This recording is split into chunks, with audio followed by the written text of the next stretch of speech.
అందరికీ నమస్కారం. పంచాయతీరాజ్ వ్యవస్థలో మార్పు తీసుకురావాల్సినటువంటి అవసరం ఉంది. పంచాయతీరాజ్ స్థానిక సంస్థల ఎన్నికలలో సర్పంచ్గా, ఎంపీటీసీగా, జెడ్పీటీసీగా పోటీ చేయాలంటే ముగ్గురు పిల్లలు ఉండకూడదు అనేది ఒక నిబంధన 1995-96 మధ్య కాలంలో ఈ చట్టాన్ని తీసుకురావడం జరిగింది. ఆనాటి నుంచి ఈనాటి వరకు ముగ్గురు పిల్లలు కలిగినటువంటి వ్యక్తులు పోటీ చేయడానికి వీలు లేకుండా పోయింది. ప్రజలకు సేవ చేయాలి అనుకునేటువంటి వాళ్లకు పిల్లల నిబంధన ఎందుకో అర్థం కానటువంటి విషయం.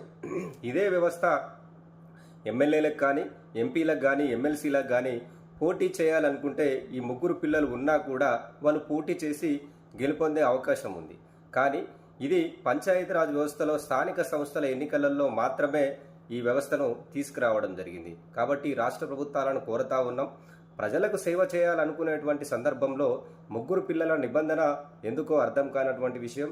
మరి మంచి మనసు కలిగినటువంటి వ్యక్తులు ప్రజలకు సేవ చేయాలి, ప్రజాస్వామ్యబద్ధంగా పాలన సాగించాలనుకునేటువంటి వాళ్లకు ఈ ముగ్గురు పిల్లల నిబంధన గుదిబండగా మారింది.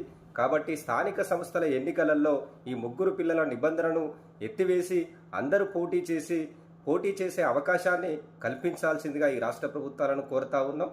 చట్టం అనేది అందరికీ ఒకేలా ఉంటే బాగుంటుంది, కానీ పంచాయతీరాజ్ వ్యవస్థకు ఒక చట్టం, పార్లమెంటు వ్యవస్థకు ఒక చట్టాన్ని తీసుకురావడం మూలంగా మరి నిజాయితీ పరులైనటువంటి వాళ్ళు, ప్రజలకు సేవ చేయాలనుకునేటువంటి వాళ్ళు ఈ చట్టం ద్వారా పోటీ చేయలేకపోతున్నారు. కనుక స్థానిక సంస్థల ఎన్నికలలో ముగ్గురు పిల్లల నిబంధన ఎత్తివేయాలని చెప్పి ఈ రాష్ట్ర ప్రభుత్వాలను కోరుతా ఉన్నాం.